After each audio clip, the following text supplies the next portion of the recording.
হাদি হত্যার বিচারের দাবিতে।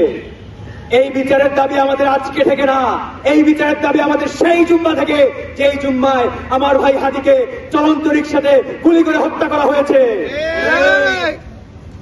এক জুম্মা যায়, দুই জুম্মা যায়, এমন করে 100 জুম্মা গেল, 150 জুম্মা গেল, কিন্তু বিচারের কোনো ঠিক ঠিকানা নাই।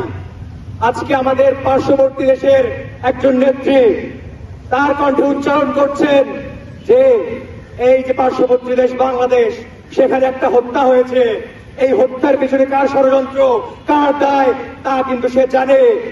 আমরা তাকে বলতে চাই, আপনি যা চান আমরা দেব, আপনি যা চান আমরা দেব, আপনি শুধু নামটা বলেন। আমরা কবর খুঁড়ে হলেও সেই খুনিকে ধরে নিয়ে আসবো এই বাংলার মাটিতে। এই বাংলার মাটিতে আমরা সেই খুনির বিচার করব। এই খুনির বিচার আজকে এই বাংলার অস্তিত্বের দাবি, বাংলাদেশের অস্তিত্ব, বাংলার মানুষের অস্তিত্ব আজকে জানান দিতে চায় এই হাদি হত্যার বিচারের মাধ্যমে, যে বাংলাদেশের মানুষ কাউকে ভয় করে না, বাংলাদেশের মানুষ বিপ্লবী, বাংলাদেশের মানুষ তার ভাইয়ের হত্যার বিচার আদায় করে নিতে জানে। আমাদের হাদি হত্যার জানাজায় দেখেছেন লক্ষ লক্ষ মানুষ, মানুষের বিচার চাইতে চাইতে আজ আমরা 10 জন 15 জন এসে দাঁড়িয়েছি। শুধু এতটুকুই বলবো, যদি সুষ্ঠুভাবে বিচার করতে না পারে তাহলে এই 10-15 টাকার জায়গায় 10-15 লাখ মানুষ আবারও সেই রাজপথের মধ্যে নামবে ইনশাআল্লাহ। আমরা স্পষ্টভাবে জানিয়ে দিতে চাই, যদি হাদি হত্যার আসামিদেরকে ভারত থেকে বাংলাদেশের মধ্যে না ফেরত দেয়, তাহলে যেভাবে বাংলাদেশ পাকিস্তানের যুদ্ধ হয়েছে ঠিক সেইভাবে ভারত বাংলাদেশের যুদ্ধ হবে ইনশাআল্লাহ।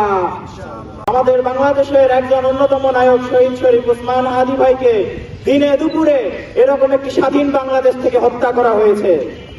আমরা কোন স্বাধীন বাংলাদেশে বসবাস করতেছি যেখানে আমাদের দেশের একজন নায়ককে হত্যা করে নিয়ে যায়, আমরা তার রক্ষা করতে পারি না?